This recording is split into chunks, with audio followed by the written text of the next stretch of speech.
दोस्तों मैं आपको इस वीडियो में बताने वाला हूँ धन के 5 स्वर्णिम नियम, जो कि मैंने the richest man in Babylon book से लिया है। अर्थात इस बुक का नाम हिंदी में है बेबीलोन का सबसे अमीर आदमी। यह एक बहुत ही शानदार बुक है दोस्तों। इसमें अलग अलग कहानियों के माध्यम से बताया गया है कि आप अपने पैसे को कैसे मैनेज कर सकते हैं।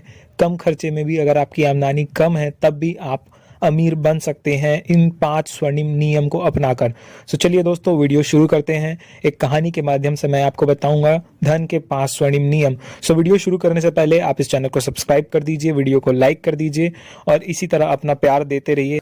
दोस्तों अगर आपको लगता है कि आप इस वीडियो को देखने के बाद फटाफट अमीर बन जाएंगे तो माफ़ कीजिए, मैं फटाफट अमीर बनने वाली किसी भी बात पर यकीन नहीं करता और ना ही किसी को इसकी सलाह देता हूं। इस वीडियो में मैं जिन नियम की बात कर रहा हूं वे बहुत ही सरल है लेकिन बेहद असरदार है।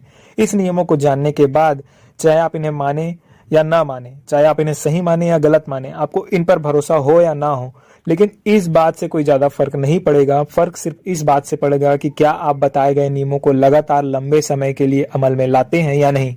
तो चलिए बात करते हैं धन के इन 5 स्वर्णिम नियमों के बारे में। दोस्तों यह कहानी अरकाद नामक एक शख्स की है जो कि बेबीलोन का सबसे अमीर आदमी होता है। जैसी परंपरा है कि बेबीलोन में दौलतमंद पिताओं के पुत्र हमेशा उनके साथ रहते हैं और उनकी जायदाद विरासत में पाने की आशा करते हैं। अरकाद को यह परंपरा पसंद नहीं थी, इसलिए अरकाद ने अपने बेटे नोमाजीर से उसके वयस्क होने पर कहा कि मेरे बेटे, मेरी यह इच्छा है कि तुम मेरी जायदाद के वारिस बनो, परंतु पहले तुम्हें यह साबित करना होगा कि तुम समझदारी से इसे संभाल सकते हो। इसलिए मैं चाहता हूँ कि तुम दुनिया में बाहर निकलो और धन कमाने तथा लोगों के बीच सम्मान पाने की अपनी योग्यता को साबित करो। तुम्हें अच्छी तरीके से शुरुआत करनी होगी। मैं 2 चीजें देता हूँ जो मुझे नहीं मिली थी। जब मैंने दौलत इकट्ठी करना शुरू किया था तब मैं बहुत गरीब था। सबसे पहले मैं तुम्हें सोने से भरी मोहरे की थैली दूंगा। अगर तुम इसका समझदारी से उपयोग करोगे तो यह तुम्हारी भावी सफलता की नींव बन जाएगी। दूसरी बात, मैं तुम्हें यह मृदा पत्र देता हूँ जिस पर धन के 5 नियम लिखे हैं। अगर तुम इन नियमों के अनुसार चलोगे तो तुम्हें योग्यता और सुरक्षा जरूर मिलेगी।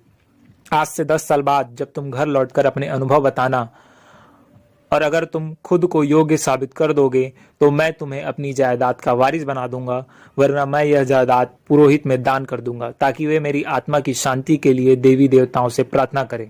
इस तरह नोमाजीर जिंदगी में कुछ कर दिखाने के लिए चल पड़ा। उसे धन की थैली और मृदा पत्र को रेशमी कपड़ों में लपेट लिया। फिर वह घोड़े पर बैठकर अपने नौकर के साथ यात्रा पर चल दिया। 10 साल गुजर गए और जैसा तय हुआ था नोमाजीर अपने पिता के घर लौट आया। उसके आने की खुशी में उसके पिता ने बेहतरीन दावत दी थी जिससे कई रिश्तेदार और मित्र को बुलाया गया था। जश्न खत्म होने के बाद नोमाजीर के माता पिता बड़े हॉल में एक सिंहासन जैसी कुर्सियों पर बैठे और नोमाजीर उनके सामने खड़े होकर अपने अनुभव को बताने लगा।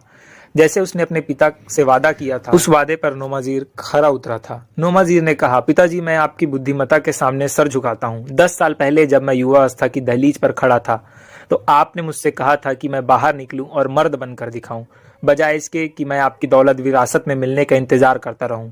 आपने मुझे काफी धन दिया था, आपने मुझे काफी बुद्धिमत्ता भी दी थी। जहां तक धन का सवाल है, मैं यह स्वीकार करता हूं कि मैं उसे ठीक से नहीं संभाल पाया। सच तो यह है कि मेरे अनुभवहीन हाथों से धन उसी तरह फिसल गया जिस तरह जंगली खरगोश पहला मौका देखते ही उसे पकड़ने वाले बच्चे के हाथ से निकलकर भागता है। पिता ने मुस्कुराते हुए कहा, आगे बोलो बेटे, तुम्हारी कहानी बहुत दिलचस्प है। तो नोमाजीर ने कहा, नेवा जाने का फैसला किया क्योंकि उस शहर में तरक्की की संभावनाएं ज्यादा दिख रही थी।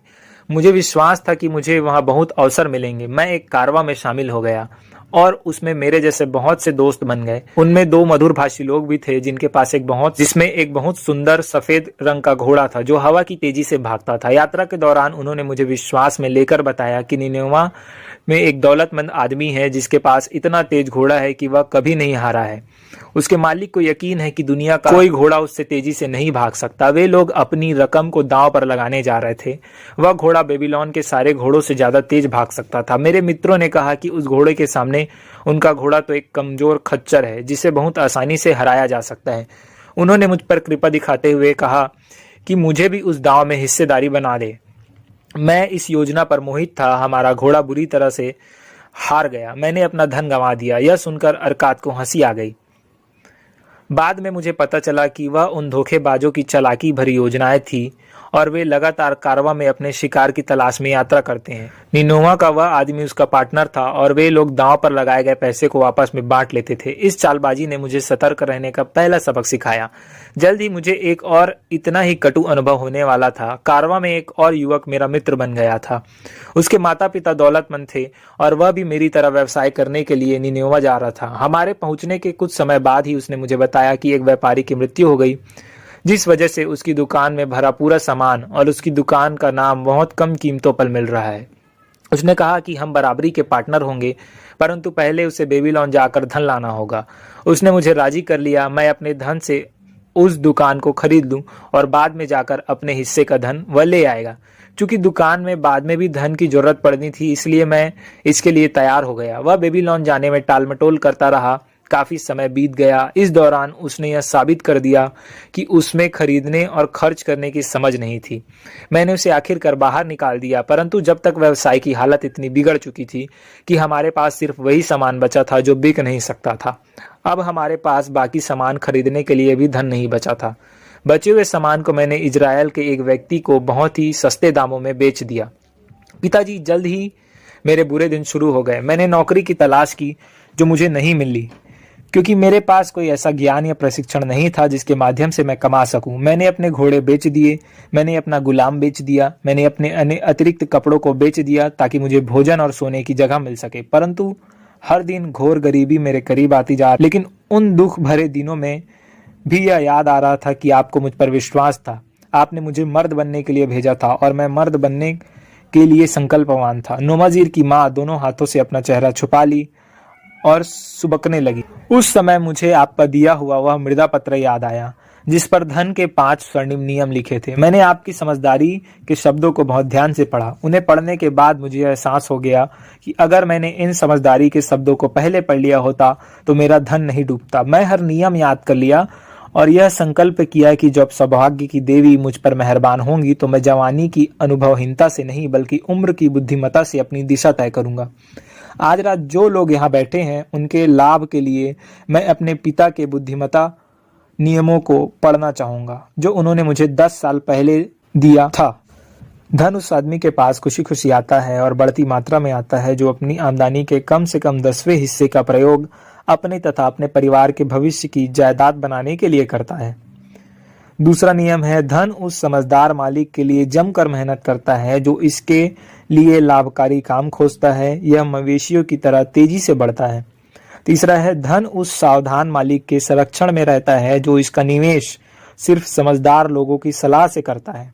चौथा है, धन उस आदमी से दूर चला जाता है जो उसका निवेश उन व्यवसायों का या उद्देश्यों के लिए करता है जिससे वह परिचित नहीं है या जिसकी अनुशंसा समझदार लोग नहीं करते। पांचवा, धन उस आदमी से दूर चला जाता है जो इसके माध्यम से असंभव आमदनी हासिल करना चाहता है या जो चालबाज लोगों की लुभावनी सलाह मानता है या जो इसे अपनी अनुभवहीनता और रोमानी इच्छाओं के अधीन निवेश करता है। ये धन के वे 5 नियम हैं जो मेरे पिताजी ने लिखे थे। मैं उन्हें सोने से भी ज्यादा मूल्यवान मानता हूँ, जैसे मैं आपको आगे कहानी में बताऊंगा। वह एक बार फिर अपने पिता की ओर मुड़ा और कहा कि मैंने आपको बता दिया कि अपनी अनुभवहीनता के कारण मैं गरीबी और निराशा की गहराइयों में पहुंच गया। बहरहाल संकटों की कोई ऐसी श्रृंखला नहीं होती है जो कभी खत्म ना हो। मेरे संकटों का दौर भी आखिरकार तब खत्म हुआ जब मुझे एक नौकरी मिल गई। मुझे शहर की नई बाहरी दीवार पर काम करने वाले गुलामों का मैनेजर बना दिया गया। धन के पहले नियम के ज्ञान का लाभ उठाते हुए मैंने अपनी पहली आमदनी में से 10वां हिस्सा यानी तांबे का एक सिक्का बचा लिया और मौका मिलते ही इसे सिक्के को जोड़ते रहा जब तक कि यह चांदी के सिक्के में नहीं बदल गया। यह बहुत धीमा काम था क्योंकि इंसान को जिंदा रहने के लिए खर्च करने की जरूरत पड़ती है। मैंने बहुत किफायती और कम खर्च किया क्योंकि मैं यह संकल्प कर चुका था कि 10 साल बाद मैं आपको उतना धन लौटा दूंगा जितना आपने मुझे दिया था। गुलामों के मालिक से मेरी मित्रता हो गई। एक दिन उसने मुझे कहा, तुम एक किफायती युवक हो जो अपनी कमाई को उड़ाते नहीं हो। क्या तुम्हारे पास ऐसा धन है जो काम में आ ना रहा हो? मैंने जवाब दिया, हाँ, मेरी सबसे बड़ी इच्छा यही है कि मैं उतना धन कमा लूं जितना मेरे पिताजी ने मुझे दिया था, परंतु जिसे मैंने अपनी मूर्खता से गंवा दिया है। यह बहुत अच्छी महत्वाकांक्षा है, परंतु क्या तुम जानते हो कि तुमने जितना धन बचाया है वह तुम्हारे लिए मेहनत करके और धन कमा सकता है? इस मामले में मेरा अनुभव बुरा रहा है, नोमाजीर ने कहा, क्योंकि मेरे पिता का दिया धन मुझसे दूर चला गया और मुझे डर है कि कहीं मेरी बचत का भी यही हाल ना हो। उसने जवाब दिया, अगर तुम्हें मुझ पर भरोसा हो तो मैं तुम्हें धन के लाभकारी प्रबंधन के बारे में एक सबक सिखाना चाहूंगा। 1 साल में शहर की बाहरी दीवार पूरी तरह बन जाएगी और प्रवेश द्वार पर लगने के लिए कांसे के बड़े दरवाजे की जरूरत होगी ताकि शहर शत्रुओं से सुरक्षित रहे। इन दरवाजों को बनाने के लिए निनोवा में पर्याप्त धातु नहीं है और राजा ने इस बारे में सोचा भी नहीं है। मेरी योजना यह है कि हम लोग अपना धन इकट्ठा करके तांबे और टीन की खदानों तक कारवा भेजे जो बहुत दूर है। से हम निनोवा के दरवाजों के लिए धातु मंगवाएंगे। जब राजा कहेगा बड़े दरवाजे लगाओ तो सिर्फ हमारे पास ही उतनी धातु होगी जिससे दरवाजा बन सके। इसके बदले में राजा हमें ऊंचे दाम देगा। अगर हम यह भी मान लें कि राजा हमसे धातु नहीं खरीदेगा तो भी हमारे पास धातु तो रहेगी जिससे हम ऊंचे दामों में बेच सकते हैं। नोमाजी ने कहा। उसके प्रस्ताव में मुझे तीसरे नियम की झलक दिखाई दी। तीसरे नियम के अनुसार अपनी बचत का निवेश समझदार लोगों के मार्गदर्शन में करना चाहिए। ऐसा करने के बाद मैं निराश नहीं हुआ। हमारी योजना सफल हुई और उस सौदे की सफलता के बाद मेरा छोटा सा धन संग्रह विशाल संग्रह बन गया। बाद में जब समूह ने मुझे अन्य निवेशों में हिस्सेदार बना लिया तो वे लोग धन के लाभकारी प्रबंधन में निपुण थे। कोई भी काम करने से पहले वह बहुत सावधानी से योजना बनाते थे। वे इस बात का ध्यान रखते थे कि उनके मूलधन पर जरा भी आंच न आए। वे ऐसे निवेशों में हाथ नहीं डालते थे जहां से उनका धन वापस न लौट सके। घुड़दौड़ या दुकान में पार्टनरशिप जैसी मूर्खतापूर्ण चीजें नहीं करते थे जिनसे मैंने अपनी अनुभवहीनता के कारण हाथ डाला था। वे विचार भी नहीं करते थे। अगर मैंने उनके संपर्क में आने के बाद ये काम किए हुए थे तो उन्होंने मुझे तत्काल इनके खतरे के बारे में बता दिया होता। इन लोगों के संपर्क में आने के बाद मैंने धन का सुरक्षित और लाभकारी निवेश करना सीख लिया। समय गुजरने के साथ मेरा खजाना और तेजी से बढ़ता गया। मैंने न सिर्फ अपना गंवाया हुआ धन दोबारा कमा लिया बल्कि उससे बहुत ज्यादा कमाया। पिताजी मेरे दुर्भाग्य और परेशानियों का दौर सफलताओं के दौर में बदल गया। मैंने बार बार धन के 5 नियमों को अच्छी तरीके से याद कर लिया। मैंने 5 नियमों की बुद्धिमत्ता को परखा और वे हर इम्तिहान में खरे उतरे। जिस व्यक्ति को धन के इन 5 नियमों का ज्ञान नहीं है उसके पास धन वैसे तो आता ही नहीं है और आता भी है तो जल्दी चला जाता है, परंतु जो इन 5 नियमों का पालन करता है उसके पास धन आता है और इसके वफादार सेवक की तरह काम करता है। नोमाजी ने बोलना बंद कर दिया और कमरे के पीछे खड़े गुलाम को इशारा किया। गुलाम एक एक करके चमड़े से 3 भारी थैली लेकर आए। नोमाजी ने उनमें से एक को उठाकर अपने पिताजी के सामने रखा और कहा कि आपने मुझे सोने की एक थैली दी थी जिसे बेबीलोन का सोना था। उसके एवज में मैं आपको उतने ही वजन की निनेवा के सोने की थैली लौटा रहा हूँ। सब लोग यह बात मानेंगे, यह बिल्कुल बराबरी का सौदा है। आपने मुझे बुद्धिमत्ता से भरा मिर्जा पत्र दिया था, उसके एवज में मैं आपको सोने की 2 थैली लौटा रहा हूँ। यह कहते हुए उसने गुलाम से बाकी दोनों थैलियां ली और उन्होंने अपने पिताजी के सामने फर्श पर रख दिया। पिताजी, इस तरह मैं आपके सामने यह साबित कर रहा हूँ कि मैं आपकी बुद्धिमत्ता को आपके धन से ज्यादा मूल्यवान मानता हूँ। बहरहाल बुद्धिमत्ता के मूल्य को सोने की थैलियों से नहीं तौला जा सकता। बुद्धिमत्ता न हो तो धन अमीर आदमी को भी जल्दी गरीब बना देता है, लेकिन बुद्धिमत्ता होने पर गरीब आदमी भी इतना धन हासिल कर सकता है जैसे सोने की मोहरे से भरी इन 3 थैलियों से मैंने यह साबित कर दिया। पिताजी, मुझे आपके सामने खड़े होकर यह कहने में बहुत संतोष हो रहा है कि आपकी समझदारी के कारण मैं अमीर और सम्मानित बनने में सफल हुआ। पिताजी ने नोमाजीर के सर पर अपना हाथ फिराया और बोले कि तुमने अपने सबक अच्छी तरीके से सीख लिए हैं। मैं खुशकिस्मत हूँ जो मुझे इतना योग्य पुत्र मिला है। अब मैं तुम्हें अपनी दौलत सौंप सकता हूँ।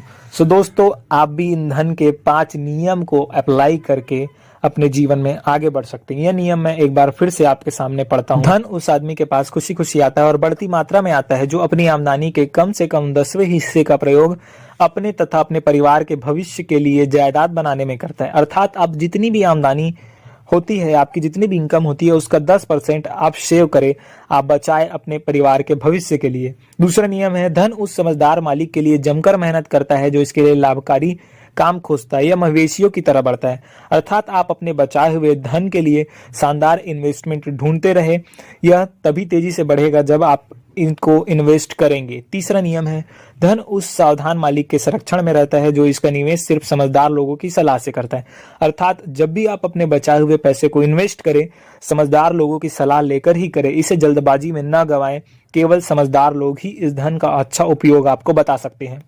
चौथा नियम है, धन उस आदमी से दूर चला जाता है जो इसका निवेश उन व्यवसायों या उद्देश्यों के लिए करता है जिससे वह परिचित नहीं है या जिसकी अनुशंसा समझदार लोग नहीं करते। अर्थात जिस चीज के बारे में आपको नॉलेज नहीं है उसमें कभी भी अपना पैसा इन्वेस्ट नहीं कीजिए। समझदारों की सलाह लीजिए, विशेषज्ञ का सलाह लीजिए, तभी आप अपना पैसा उस चीज में निवेश कीजिए। अर्थात जिस चीज का आपको नॉलेज नहीं है उस पर बिल्कुल भी आप अपना पैसा इन्वेस्ट नहीं करिए, वरना आप इस पैसे को गंवा देंगे। 5वां नियम है, धन उस आदमी से दूर चला जाता है जो इसके माध्यम से असंभव आमदनी हासिल करना चाहता है, या जो चालबाज लोगों की लुभावनी सलाह मानता है, या जो इसे अपनी अनुभवहीनता और रूमानी इच्छाओं के अधीन निवेश करता है। अर्थात कभी भी बहुत ज्यादा पैसा कमाने के लालच में तुरंत ही अपना पैसा ना लगा दे। पैसा याद रखिए धीरे धीरे ही बढ़ता है। आप फटाफट अमीर बनने वाली किसी भी स्कीम के चक्कर में ना पड़े। अपने पैसे को समझदारी से निवेश करें और समझदार लोगों की सलाह से ही निवेश करें। सो दोस्तों, ये थे धन के 5 नियम। आई होप आपको वीडियो बहुत अच्छा लगा होगा, आपने कुछ सीखा होगा। सो चैनल को लाइक कीजिए, सब्सक्राइब कीजिए। मैं इसी तरीके का शानदार वीडियो आपके लिए लेकर आता रहूंगा। Thank you so much.